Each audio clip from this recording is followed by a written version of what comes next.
ஓம் சாய்ராம். நற்பவி அனைவருக்கும் இனிய காலை வணக்கம். இன்று அன்னையர் தினம். ஒரு தாய் தான் உயிரையும் கொடுத்து குழந்தைய பெற்று எடுக்கிறா. ஆனா வளர்ந்து வர குழந்தைக்கு திரும்பவும் உடல்ல ஒரு பிரச்சனைன்னும் போது தான் உடம்புல இருந்து ஒரு உறுப்பையே தானமா கொடுக்கறா அப்படின்னா அவள் தானங்க ஒரு உண்மையான தாய் என்பவள். அது போல தாங்க ஒரு சகோதரி ஃபோன் பண்ணியிருந்தாங்க. அவங்களுடைய மகன் பெயர் சர்வேஸ்வரன். குழந்தைக்கு 4 வயசு தாங்க ஆகுது.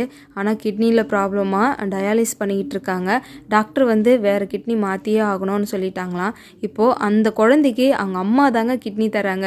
எவ்வளோ பெரிய ஒரு விஷயம் இல்லைங்க.